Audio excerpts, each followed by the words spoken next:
go down to a new spread where I can have a fresh brain and a new idea. So I don't want to necessarily have the old idea influencing where I go with the new one. So if we did something like this initially, I would say let's go with, what am I looking for? Too heavy.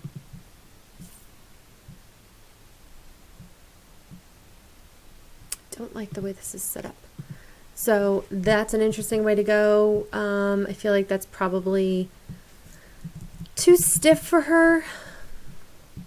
But you know, the other thing to think about too is once you mock these up and put them into some usage, whether that be a business card or throw it on a t-shirt, it really changes the whole feeling of things. So something you may not like here, you would like on, let's say, a social post or whatever. So usage is really important to look at when you are designing somebody's branding, because it really does change based on what you're doing. So I might play with this idea,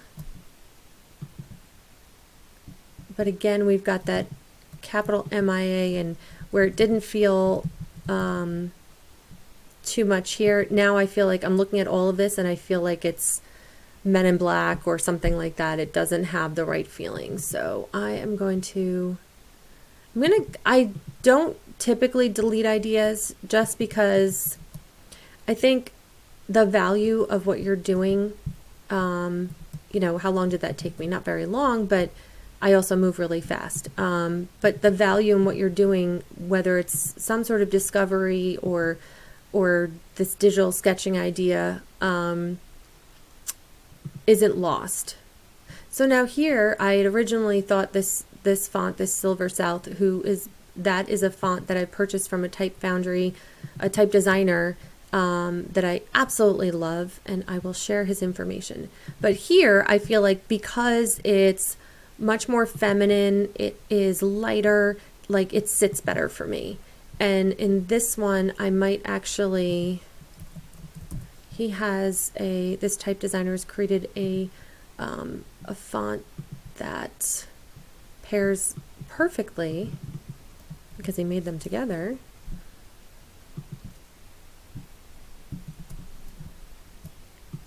And he nicely enough included another S for us, so we can have a slightly, because nobody ever writes their name the same, right? Like you would never, I know when I sign my name, it's never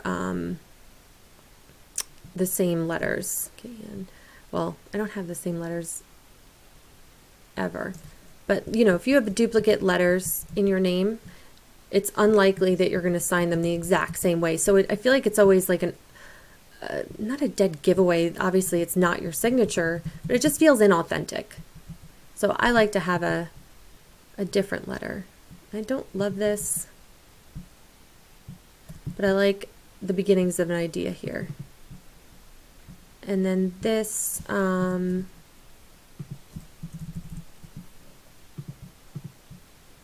that's not bad. I love the play on this angle here, so maybe there's something there.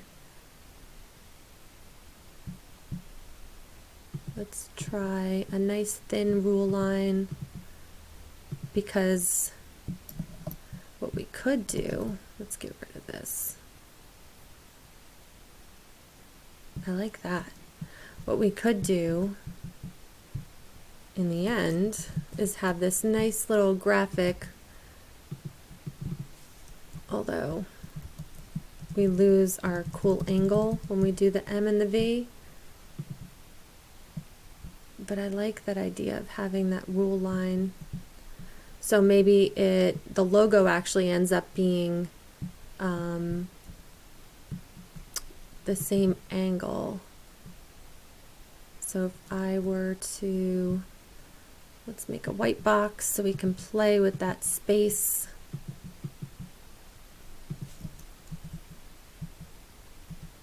Get that that same angle or close to it. Again, we are just in a draft mode right now. So if we had, let's take that V. A lot of times I'll play with how much of the letter can I get rid of before it's indistinguishable. So do we know that's an M? I would say we might need the foot of the serif to really hit home that it's an M. Otherwise, and I'm not quite at the right angle here, we'd have to just adjust it to the M angle. Otherwise, I think it's going to be really weird. So how much of that do we need?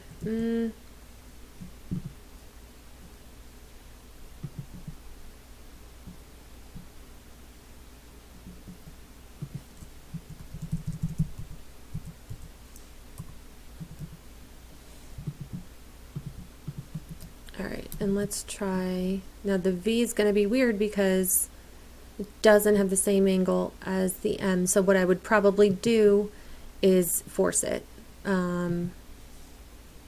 So I'm going to adjust this to match the V because I don't want to change the V angle.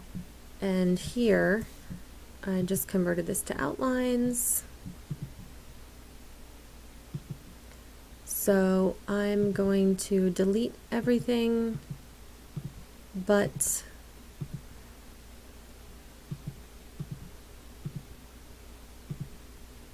the bit of the M that I want to actually show.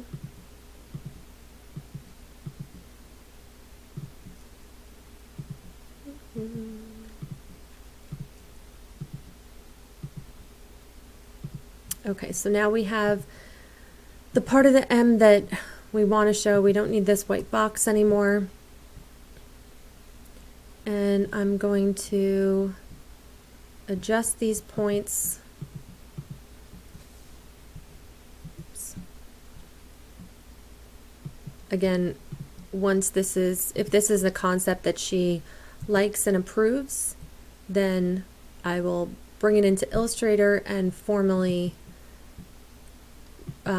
make the logo with all the bells and whistles. And I'm going to, instead of doing that way, I'm going to do it that way. I think, no, it doesn't even do that. I was hoping that by skewing it, but again, Illustrator would be the final way we're going to do this. But to make that angle on the line,